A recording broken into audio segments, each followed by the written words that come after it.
থাকতে পারে সেই ব্যবস্থা করে। জানি আমি, উনি পুলিশের কনস্টেবল ছিলেন রিটায়ারমেন্টে।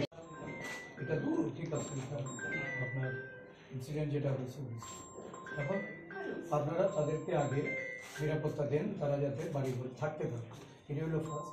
সেকেন্ড হইলো এই ম্যাটারে ডিপিও সাহেবের সঙ্গে বোধহয় কথা হয়েছে, আপনি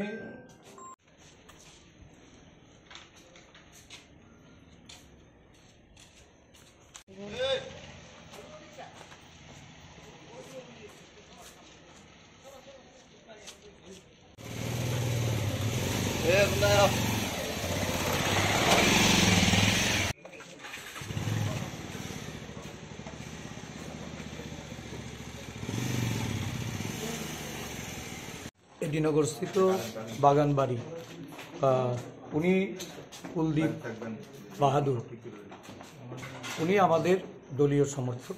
ওনার ভাই গোবিন্দ বাহাদুর আমাদের কংগ্রেস দলের নেতা এবং কংগ্রেসের দীর্ঘদিনের পুরনো উনি অ্যাক্টিভিস্ট। ওনার বাড়িতে গতকালকে রাত্রেবেলা কাউন্সিলর অলোক রায়ের নেতৃত্বে এখানে আক্রমণ সংঘটিত হয়।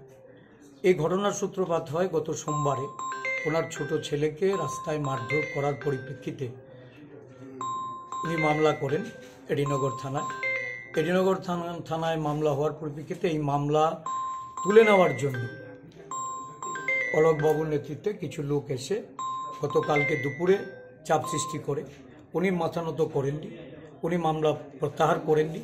প্রত্যাহার না করার পরিপ্রেক্ষিতে রাত্রেবেলা ওনার বাড়িতে আক্রমণ হয়, ভাঙচুর করে এবং এখান থেকে ওনাকে উৎখাত করার হুমকি দেওয়া হয়েছে। আজকে আমরা ওয়েস্ট ত্রিপুরার এসপি সাহেবের কাছে গেছিলাম ওনাদের নিয়ে, ওনাদের নিরাপত্তার জন্য, এবং যারা এই ঘটনার সঙ্গে যুক্ত সে যত শক্তিশালী মানুষই হোক তার বিরুদ্ধে ব্যবস্থা গ্রহণ করার জন্য। আজকে এইখানে এসে যা দেখলাম এটা অভাবনীয় যে একটা বাড়িতে এই ধরনের ঘটনা, জল খাওয়ার গ্লাসটা পর্যন্ত নেই, জলের পাম্পটা পর্যন্ত ভেঙে দিয়ে গেছে। এটা কি নারকীয়তা চলছে, কি এই ধরনের এখানে অ্যাডমিনিস্ট্রেশন। মাননীয় মুখ্যমন্ত্রী উনি এই রাস্তার পাশেই তো ওনার এলাকা, ওনার সুনামধন্যই তো উনি এই কাউন্সিলর কর্পোরেটর, কি ব্যবস্থা নেবেন? আমরা পুলিশকে বলেছি ওদের নিরাপত্তা প্রদান করতে এবং যারা এই ঘটনার সঙ্গে যুক্ত তাদের বিরুদ্ধে ব্যবস্থা গ্রহণ করার জন্য।